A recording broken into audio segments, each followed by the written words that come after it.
Welcome everybody to our very first Women in Procurement discussion.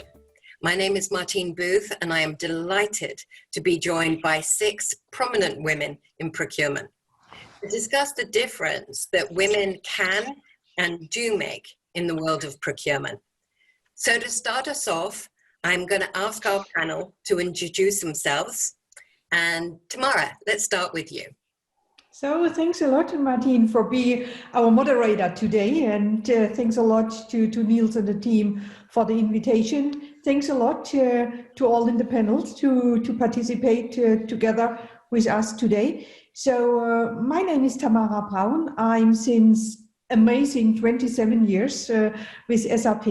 I was for 5 years in the Chief Procurement Officer role and recently moved to the board area of Adair Fox Martin Customer Success as the Chief Procurement Officer for Procurement Solutions, now really with the focus on intelligent spend management. And I'm absolutely excited to be in the panel today. Thanks a lot for the invitation. You're more than welcome. Angelique, let's move to you. Well, hi, everyone. Nice meeting you in this way. My name is Angelique van der Burg. I'm the Chief Procurement Officer of Infineon, a leading semiconductor player in the automotive and power semiconductor industry. And I'm in this role for 1 year. Welcome, welcome, Angelique. Hannele, maybe we'll go over to you next. Yeah, sure. Hi, everybody. Also super excited to be on this panel. So thank you for the invite. I've spent many years in procurement and supply chain, so both as CPO, but also as commercial director in various industries. And most recently was fortunate enough to join Stora Enso as the head of transparent supply chain. So Stora Enso is a leader in the bioeconomy. So very much renewable solutions in packaging, wood construction, paper, biomaterials. So yeah, really exciting role. Perfect. Thank you. Jessica, over to you. Thank you. My name is Jessica Nordlinder and I'm the CPO of Essity. Essity is a global hygiene and health company with sales in some 150 countries and approximately 46,000 employees. And we have roughly 80 factories around the world. So our procurement is a lot of direct material, but also indirect spend. And my background is that I have a master's in chemical engineering. However, ever since my degree, I have mostly been working in sales, business development and strategy, as well as a rather long career now in development. I'm the CPO of Essity since 3.5 years back. Fantastic. You'll have a lot to offer, I'm sure, Jessica. Beata, over to you. Hi. I'm also excited to be here in this panel, so thank you for inviting me. I'm Beata Wandachowicz-Krason. I'm working in Philips already for 16 years. I was working in finance since 3.5 years in procurement in supplier risk management program, transforming the way we manage risk of our suppliers, and yeah, so much of a top priority risk right now, especially in view of COVID-19. So really excited to be here and share my thoughts as well and my experience. And we're looking forward to hearing them. Thank you, Beata. Angela, over to you, last but not least. Yes, very happy to join the panel today. I'm Angela Chu. I'm heading the group procurement at Lufthansa Group. Lufthansa Group is not only Lufthansa, it's also Swiss, Eurowings, Brussels, and Austria, for instance, Lufthansa Technics and Cargo. So it's the largest airline groups of the world still. And then second thing, of course, I'm 25 years in procurement and mainly at ABB, at Siemens in the past 20 plus years. And now since 1.5 years, I'm working as CPO of Lufthansa Group. Cool. Well, welcome everyone. And I think we should get straight down and get to the nitty gritty of the questioning. And I think the very first question I'd like to ask is, you've all been in procurement for quite a while now. What is really one of your biggest challenges that you face as being a woman? And how have you kind of overcome those challenges? And Angelique, let's start with you. It's a challenge, but it's definitely also a benefit to be a woman in in the procurement world. So actually in my current team, I'm proud to say that we have a 50-50 team with women and men equally within procurement. And for me, really that combination of having the different perspectives globally, but also from a gender diversity perspective, really makes us a very strong team. And I think since we're working also with suppliers with many different perspectives across the globe, I think having those different elements into our team is really a strong point. And that's from a woman in procurement, but also from a man in procurement, to have that combination. I think really is a challenge, because we have, of course, everyone has different perspectives, and bringing those perspectives together works really well. So that's what that's my perspective. That the combination is what makes us strong. So really, you haven't, the challenge is making sure that you've got an even and diverse team, and by doing that, then you don't have so many challenges. Because I'm sure we're going to hear about some challenges that some of our panel have faced. Beata, maybe go over to you and just speak to you a little bit about some of the challenges that you faced being a woman in procurement. No, we don't have that luck right now to have the 50-50% split. I mean, definitely working previously in finance, now in procurement, I still feel like being in a minority group. I mean, we have to face this. It's a challenge, especially when you have to make your voice heard. But it depends on how everyone approaches this. Like I take it as a challenge, but, also as an opportunity, and, just finding my way how to be successful in whatever role and in whatever setup I am. So, there is that saying that if somebody tells you you can't do it twice and take pictures. So that's exactly my attitude. So just go for it, don't give up. And in the end, you will find a way. And it just makes you stronger. But it definitely takes courage. It definitely takes time as well, and patience. So Tamara, I mean, you've been working with SAP for years and years. Perhaps you can spill some beans on the challenges and how you've overcome them. Yeah, and I must say, and thanks, Martin, for this question. Very honestly, I faced a lot of challenges. So as you said, I'm coming from a long year experience in finance. So I built up global shared services, regional shared services. I was CFO based in Moscow for Russia and the CIS states. And I came in 2015 and took over the Chief Procurement Officer role. And it was a super challenge, because there were only men. They were super educated. They were great brains. It triggered something in me that I even worked harder, that I even learned more, that I even learned faster than ever before to get my foot on the ground. But it was a real challenge, which made me thought day over day when I started, and which helped me a lot to see the world in a completely different light. So I would not say that there's a glass ceiling, because I had always great leaders who promoted me, who focused with me on my career development. But this was a real challenge for me, definitely, I have to say. And what do you think was the biggest thing that you did to get over that challenge? What did you do that enabled you to become what you are today? So what I definitely tried, and very honest, all in the panel, I'm not sure if this is the right thing. So, but what I did is that I said, I would like to get this procurement knowledge. I work every day harder. Independent, how tough the goals are, I take them on my shoulders. So today, Martin, very honest, I'm not confident if this is the right way. So I gained huge respect. I was, after a while, really part of the team.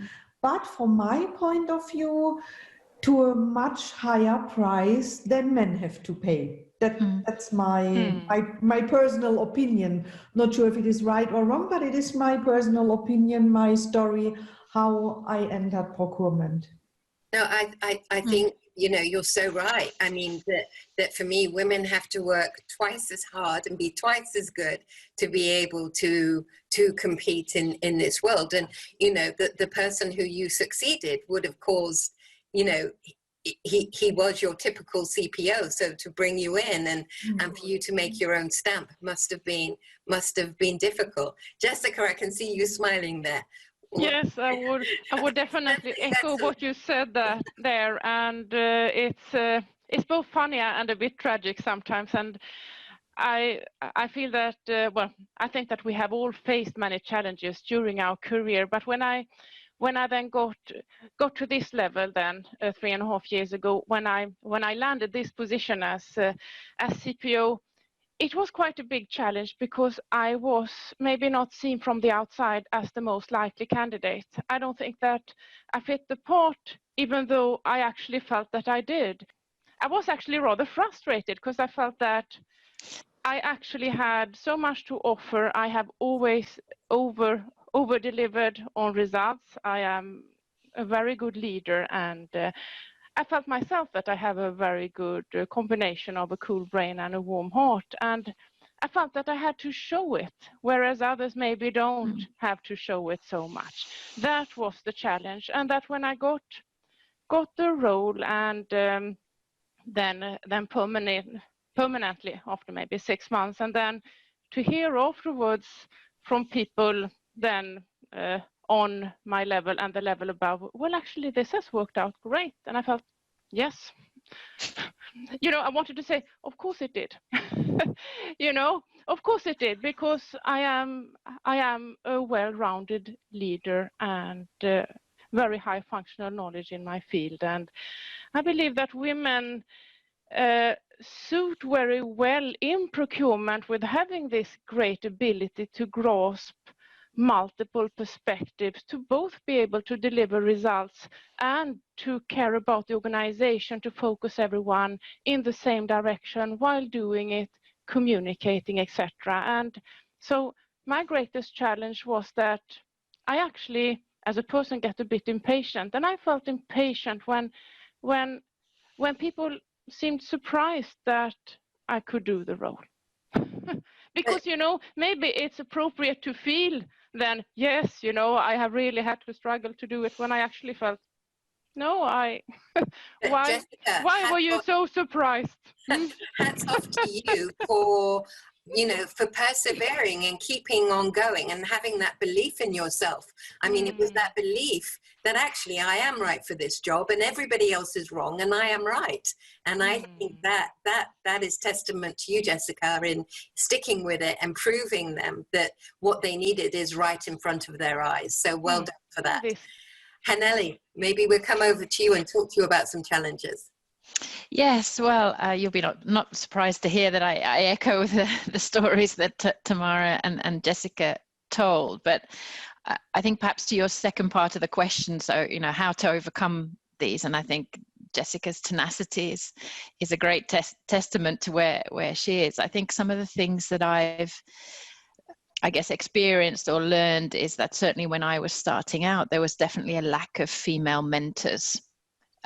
Both in procurement and supply chain, but also in leadership. So I think that's improving, but also the thing that I have personally done is that I actively seek out opportunities to mentor other young or aspiring women in business, to really help them balance those thoughts, help them find ways around, and hopefully in a way that doesn't perhaps require perhaps some of the hardness that we've all had to have to drive forward and just put our heads down and keep pushing and keep pushing. And I'm sure for most, or for many at least, with sort of putting personal goals on hold just to make the point professionally that I am up to it and I can do it. So I think the mentoring is one thing that I have done, and I think the other thing that I've learned is that kind of head down, become as smart as you can, as good as you can, deliver as much as you can, as quickly as you can alone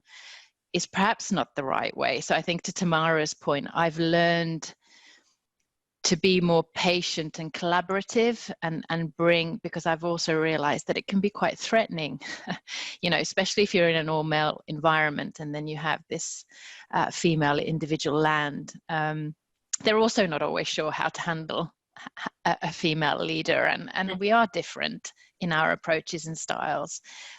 So being more collaborative and inclusive and adjusting my impatience, I think doesn't always work, absolutely not, but it takes a bit of the pressure off from that sort of personal, I must achieve everything to 150%, but it also allows others in.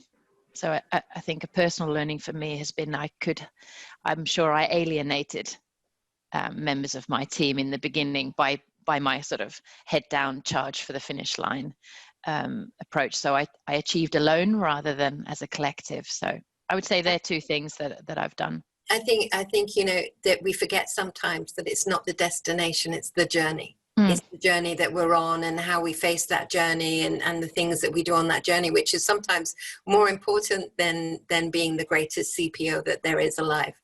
But Angela, let's, if we may, let's come to you, because I know you've got an interesting challenge, which is kind of different to the challenges that we've been talking about. But even so, just as an important challenge, maybe you want to talk about that. Yes, more than happy to do so. First of all, I think we had, when I headed out a career for procurement, we didn't have really good role models in this whole industry. I think also the society is not supporting for working moms. My personal experience or my biggest challenge which was like when my twin daughters was born in 2013, where I had really like 4 months time to think about whether I would step out the business and then become a housewife, or I should really continue to be in this career where you won't be able to think about I do like 50%. And there's a lot of travel required, as we all know. So it was a very tough decision for me to say, shall I stay? Shall I, go back home, right?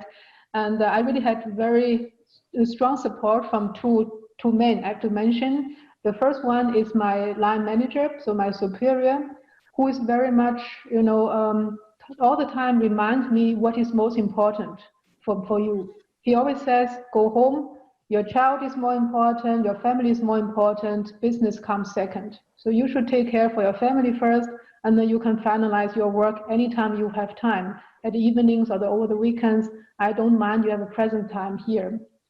The second support I received was from my husband, because within this long period of we're expecting kids, and then second, we have 4 months to decide whether we want to, or I want to step out.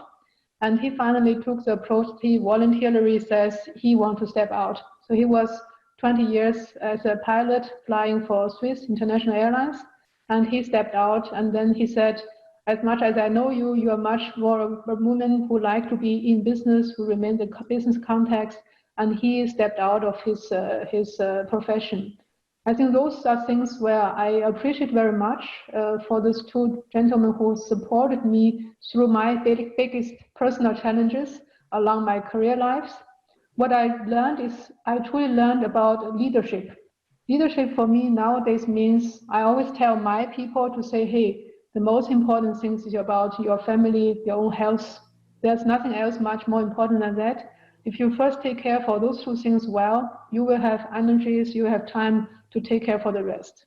And you know what, since I have been really blessed by this situation from my boss at that time, I gave 120% of my time, I gave 150% of my efforts to really achieve all the time the highest performance across the organization. And nowadays, I truly see that it all pays back. So I think empathy as a leadership in terms of, doesn't matter men or women, this is the key learnings I have had, and also I carried on with my own leadership teams, yeah.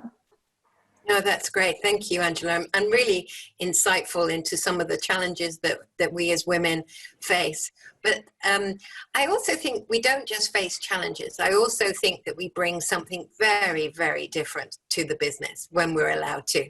So maybe let's talk about some of the things that we're really, really proud of in terms of what we've brought that perhaps our male counterparts wouldn't have brought to the business. Hannele, let's start with you. Lipstick, perhaps, might be one. I just always the laugh in a team kitchen. You know, there's lipstick on one mug. At least I know it's mine. But I guess the sort of collaborative relationship-based working. So I think that's definitely a strength of women and something that we do naturally. So we don't need to think about you know, trying to find solutions and situations that complement or contribute to all of the people that are party to that situation. So we naturally look for, it's a very horrible phrase, but win-win, but you know, making sure that everybody who's in it gets something out of it. You know, there's compromise required, but I would say that we naturally look for those mutual opportunities and are good negotiators in getting to that. So I think that sort of collective goal driven. I would also say, and perhaps this is a little bit why I'm currently working where I'm working, but the sort of societal backdrop to what we do in procurement and supply chain. I think women bring that naturally or more naturally into procurement and supply chain. And given that that reflects society as a whole and all of our end customer needs and visions are going in that, I think that brings a dimension to procurement and supply chain that wouldn't be there if we weren't leading in some of the big campaigns. So I would say that sort of relationship, collective good approach, and then the societal angle into what we are doing in procurement supply chain. So, you know, working with quality and sustainable agendas in mind in everything that we do as a natural backdrop, rather than having to think of it because it's part of a corporate strategy. I would say that we've probably always done that more naturally. Cool. And hopefully today we will have time to talk about the sustainability procurement with purpose angle. But let's just talk a little bit about some of the things that we're proud of, because Beata, I know that you've definitely brought some things into place which you're very proud of. Yes, thank you. Indeed, I can definitely echo the collaborative attitude. I think that's definitely number one. That, you know, whatever programs I'm leading, I always do it cross-functionally, and I have that luck to end up in cross-functional teams, which is not always within procurement only. But my attitude is not to compete, but it actually is to get other people on board. You know, set the great vision and get others on board, and do it in a really passionate, unified way. And that definitely worked out in my roles when I was in supply chain finance and now also in supply chain risk. But there's one other angle, which is not so much related to only the content of my role, but because of that passion for driving diversity and inclusion. You know, within procurement, we had that luck to have a small group of women to initiate and be that driving engine to start celebrating diversity and inclusion, but not only within our team or department, but across the company. So in 2018, we had the first celebration, global celebration of the International Women's Day, which was actually to celebrate diversity and inclusion. And we did it, it was supposed to be a small initiative, but it ended up as a big event where we celebrated with 6,500 people in 42 locations already at the first year. And it was just better than New Year's Eve for me, because we started in Australia, then Malaysia, Singapore, you know, across Asia, Europe, and we ended up in the West Coast in US. When it was still midnight, I was receiving pictures of people celebrating. You know, if you see the, for example, massive event which we had in India with 2,500 people, And then next to it, we got pictures and feedbacks from Saudi Arabia saying, we celebrated with 7 because we don't have more. You know, this is the reason why we do this. And we just raise beyond countries, you know, any kind of divisions. We just unite as a company in this diversity and inclusion movement, and it's just beautiful. So I think the fact that we started from procurement, yeah, I think that definitely adds a lot. That's really good, and it really proves that there's strength in numbers, yeah. And you know, and it's going to be very interesting to see how 2021, you know, how you're going to be able to do that in the new world that we live in. But definitely more virtual, I guess. Yeah, but and it'll also be interesting to understand the legacy of what that does, and looking at some real hard facts of how that movement has really influenced your company. Yeah. So yeah, that'd be great. Angelique, maybe something that you've introduced that you're particularly proud of, or? Yeah, I can build on both topics that were raised. So as Beata mentioned, I think this passion for inclusion and diversity, and to show as procurement that we can champion that, right? Definitely in an area where we have a 50-50 team, I think we also have a duty to show how fun it is to work in a 50-50 team, and how well we perform. So at Infineon, we have taken up as procurement to organize leadership journeys, where we invite leaders from different backgrounds to share their journey. So not their, you know, resume, but we really ask questions. What were your key decision moments? What were challenges? You know, what were difficult times in your career? And what have you learned from that, and what brought you here? So it's extremely popular. So also this started in procurement, where we have in the meantime hundreds of people listening in to the top leaders of Infineon, sharing their very personal stories. So that's definitely, I think, a nice example of where we want to show what diverse leadership look like. And as you can imagine, we make sure that, you know, it's 50-50 in terms of gender, but also different cultural backgrounds, so that we have also that angle we would like to share. So that's Angelique, how do you think Infineon have got to that 50-50? I mean, the way you're talking, it's kind of like pretty 50-50 across the board. I mean, oh no, just procurement. Just procurement. Oh, okay. I'd love to understand what the secret was to. No. We're a very technical company, right? So we have, in general, we have a majority men also in leadership positions, but in procurement we're in good shape, and we want to use that to show, you know, what that looks like, and that we are also shaping and contributing to the to sustainability. So that's definitely an area that we are teaming up with. And maybe to add one other area, we are also very strong in delivering our results, which I think is also something that we shouldn't forget. I think that's also something that we're good at. But you know, we're not there across the board, but in procurement we are, yes, and with compliments to my predecessor, because I'm only there for 1 year, right? So I thought we'd found the answer on his shoulders. To a very hard question. I thought you had the secrets we could have shared, but there you go, no worries.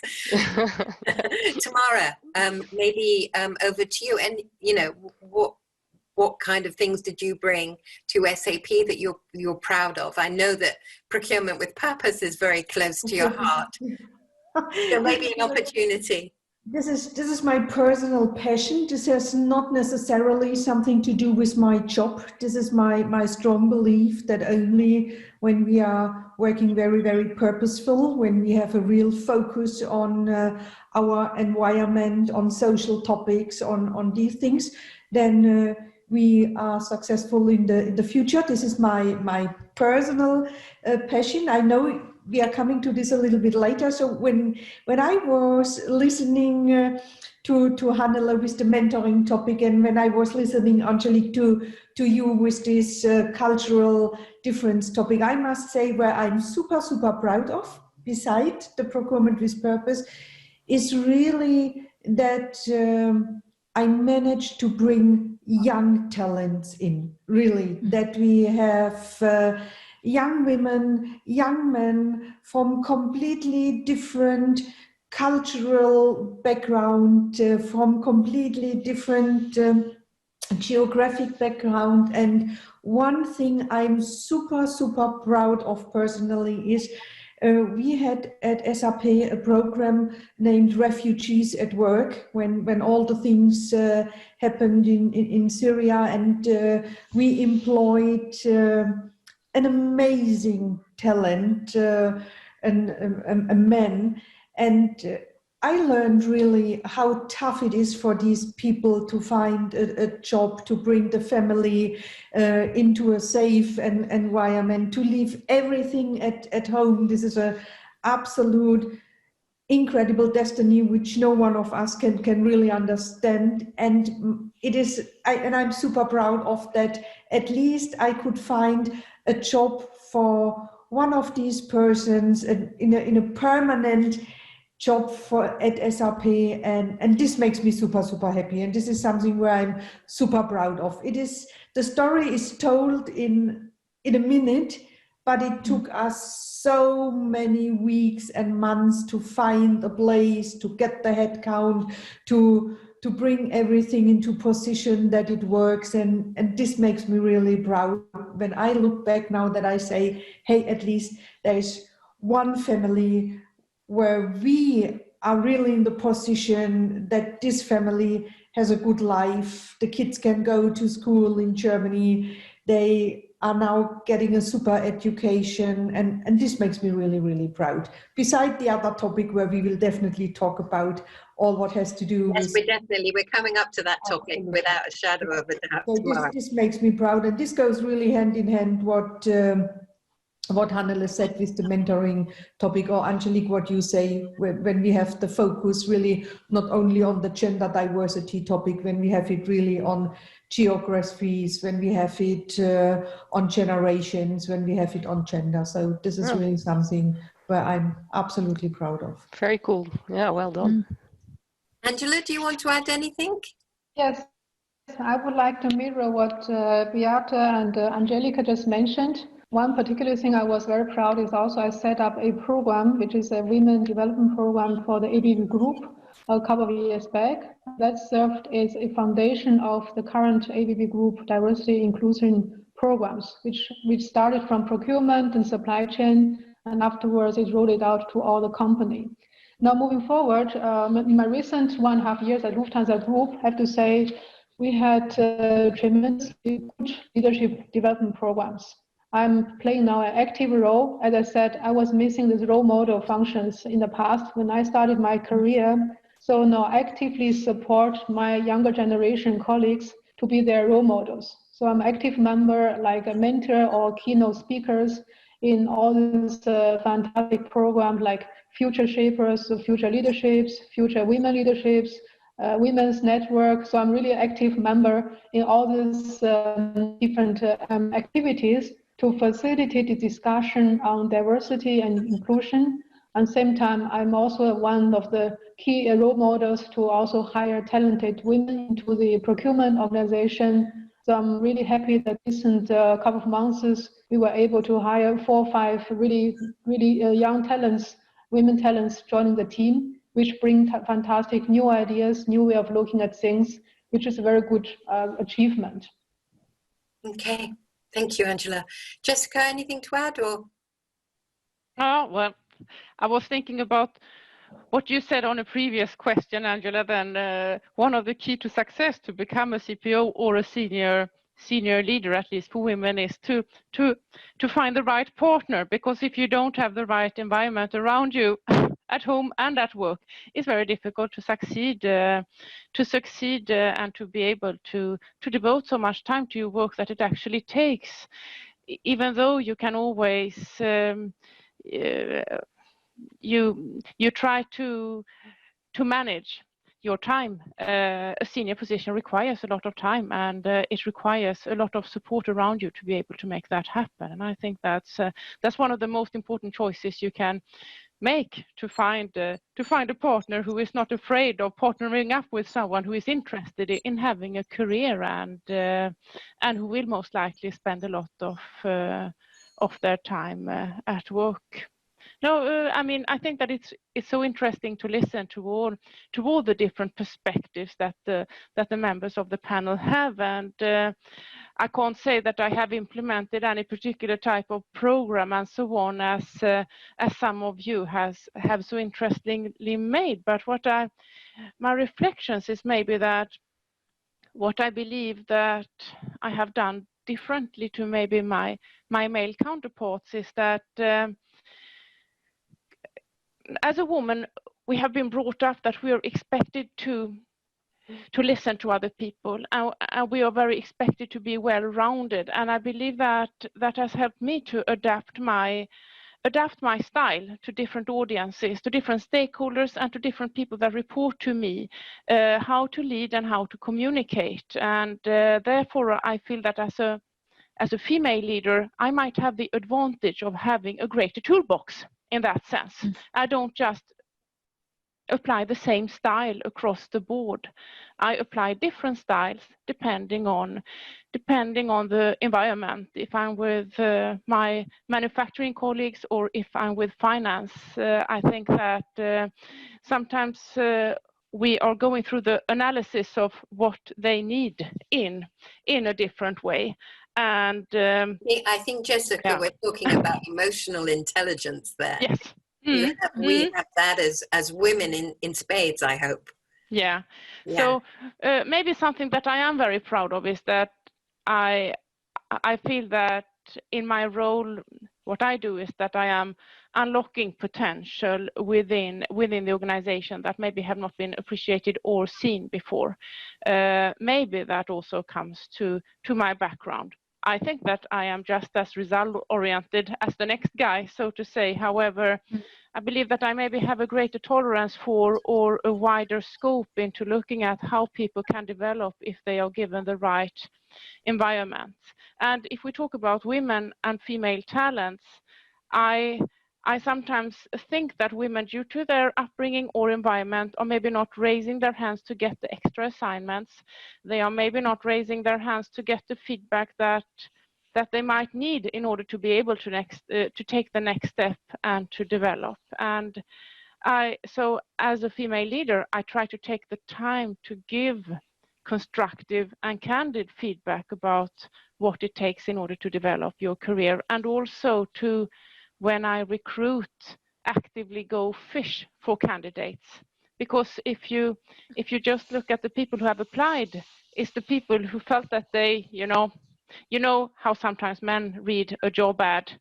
They look at it and they think, yeah, this sounds interesting, I will apply. Whereas some women, they will go through it and they will say, yeah, I can do this and this and this, but this one, no, I don't have 3 to 5 years of this particular aspect, so I will not apply.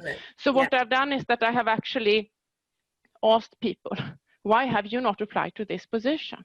And then that's actually how I just recently recruited one of my senior management, a person to my leadership team, who I thought was very well suited, but read the ad a bit differently. So in that way, and that was for purely selfish purposes. I believe that this person would add quite a lot to my management team and will deliver excellent results for the company. So that's maybe something that I could add to it, the unlocking of potential. I think that's a really important part, because women, they do exactly that. They just don't put their hands up and say, I can do it, and unless they can tick all of those boxes. In so many ways, we are our own worst enemy. In as I said, one of my biggest challenges is me. So saying to myself, I can't do this or I can't do that, where in hindsight, I probably can do most of the stuff. So, so there you go. So let's come to my favorite conversation. And I think that it's really apt right now because, you know, we're still in the pandemic. And everything that I've seen is, you know, with corporate social responsibility, it's almost taken a backseat. You know, plastics are more prevalent than ever. We've forgotten, or, you know, and understandably, you know, in some ways, you know, but this is not good on us being able to influence, you know, sustainability and doing things in the right way for our planet. So I'd really like to get your views on some of the things that as women, you believe you bring to this topic and some of the things that you can do. And as it's Tamara's favorite subject as well, I'm going to start with you, Tamara. Thanks a lot. So as I said, Martine and all in the panels, it is my personal belief that first of all, we have an incredible hidden force out of the procurement to steer things in a very purposeful way to the best for our environment, for the economy, for really everything. I must say times are, from my point of view, absolutely over where we only talked about CO2 emissions. So we see us currently really in one of the most challenging times we ever were. And this is really influencing us in all areas. Angela, when I look to you with Lufthansa, when we see what happened now with really a lockdown which influences really the travel industry, let me say it in that way, because it's not only flight, it's automotive, it's everything. On the other hand side, it brings so much positive for our environment when we see how really the forest is breathing, how, especially when we look to Venedig, how the water is really recovering. So we have a super responsibility in the procurement area to bring all these things into life, I would say, because it is us, we can steer it. And we recently kicked off a project within SAP where we said we focus really on the single-use plastic, and you say, yeah, I'm so super, I take care when I go to the supermarket, I have my baskets with me, and I put all my fresh fruits and vegetables really not into plastic any longer. Yeah, and this morning I took this into my hand and said, okay, the next thing where I say plastic, so how can I overcome this?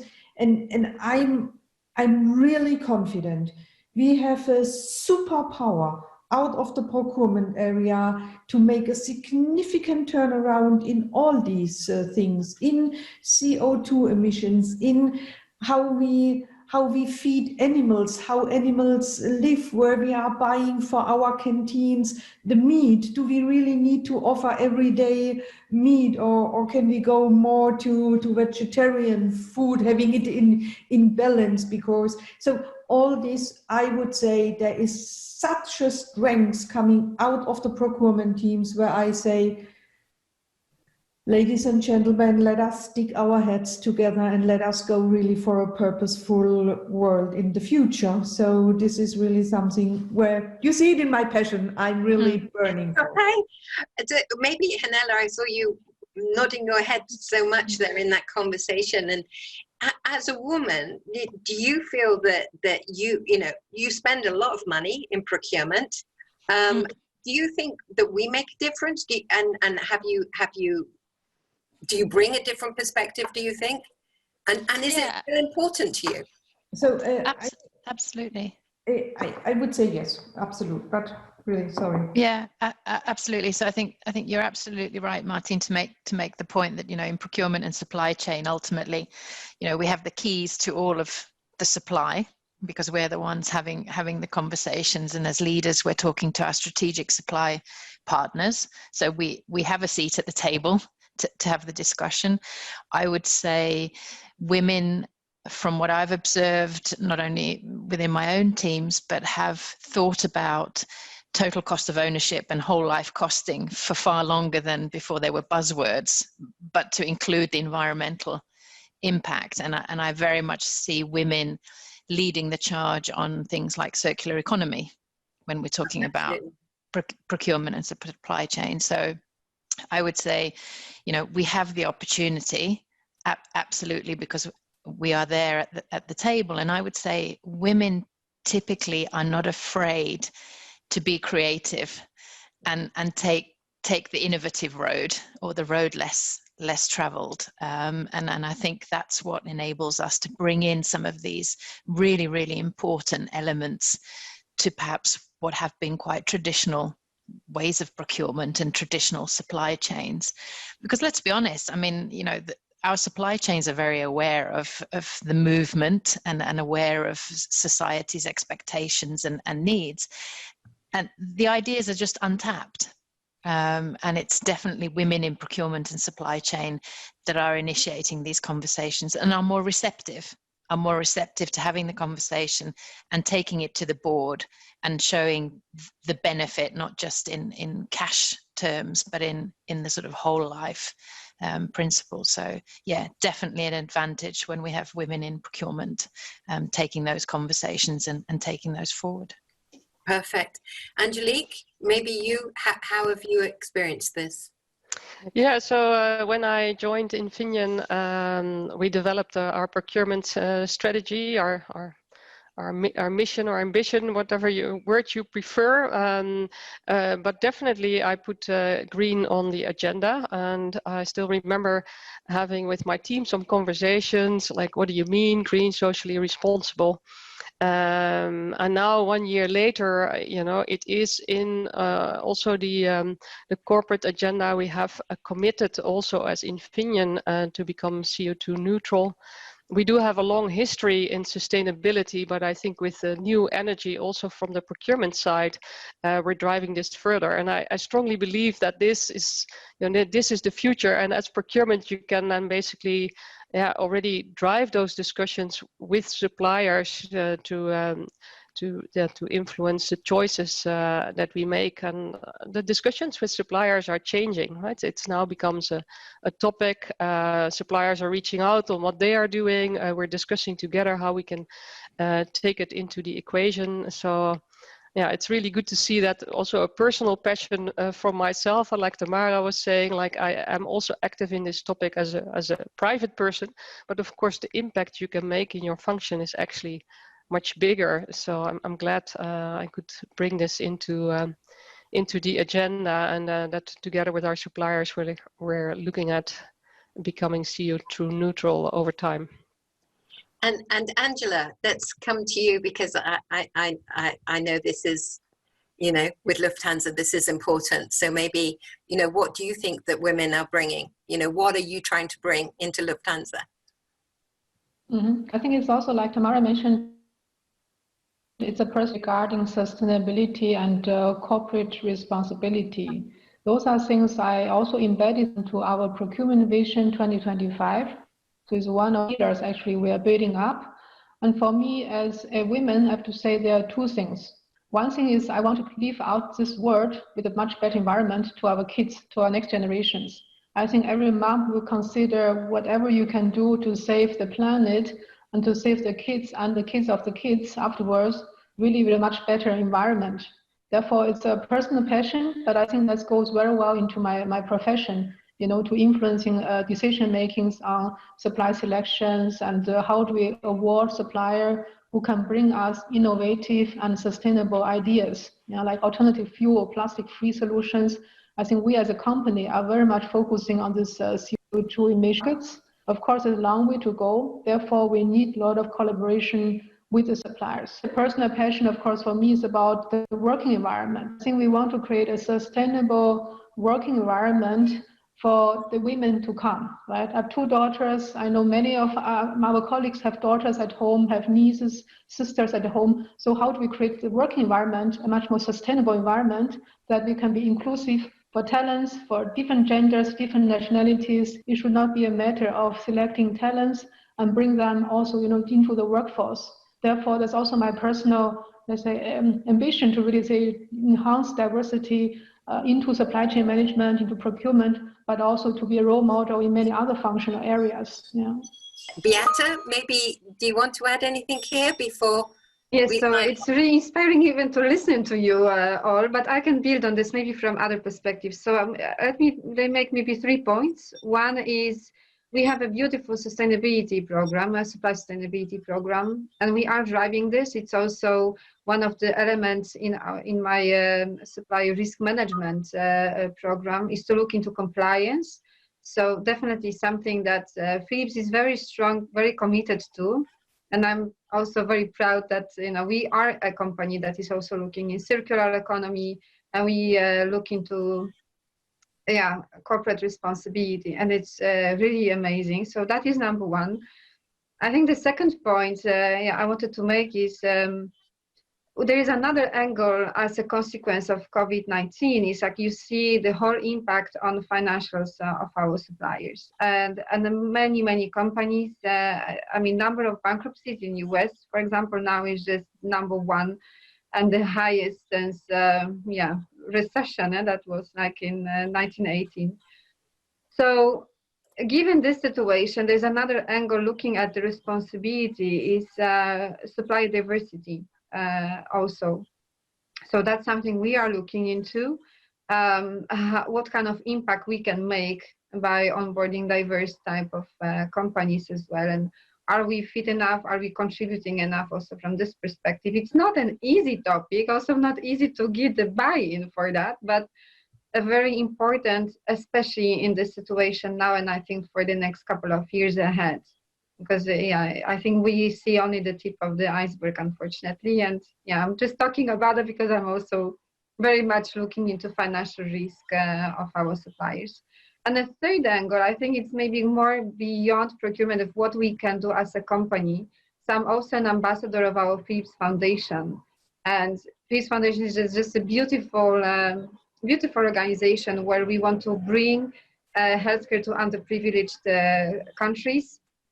And it's really amazing, like working and creating, having medical devices, working with local, small, not even hospitals, but sometimes volunteers that want to bring healthcare devices and help in underprivileged communities. I think it's just beautiful. And we also work with Philips Foundation with a lot of volunteering programs, and this is where I think our strength also comes.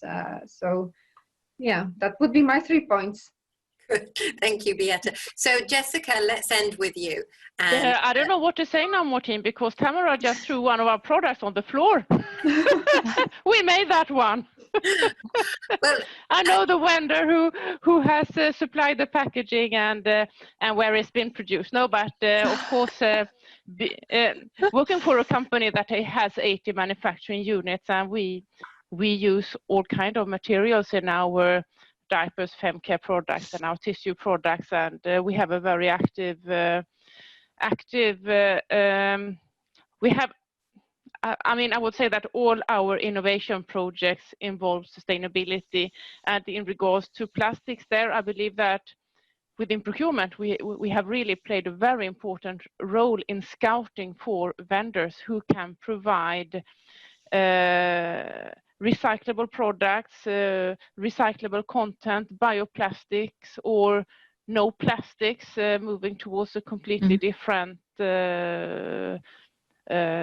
type of packaging, and that's something that I think is very important for the future as well, and where I really see that procurement is in the forefront, that we are actually finding solutions and bringing them to our innovation and sales and marketing colleagues. SED has signed the UN Global Compact, and we work very actively with a number of aspects from the Global Compact. And as a CPO, I am responsible for the carbon dioxide target when it comes to our vendors. And we are really making very, very good progress in that area. As Angela said, I think that all of us want to leave a better environment for our kids and our grandkids. And then I think that what I really enjoy as being a CPO is to be in a position to influence that.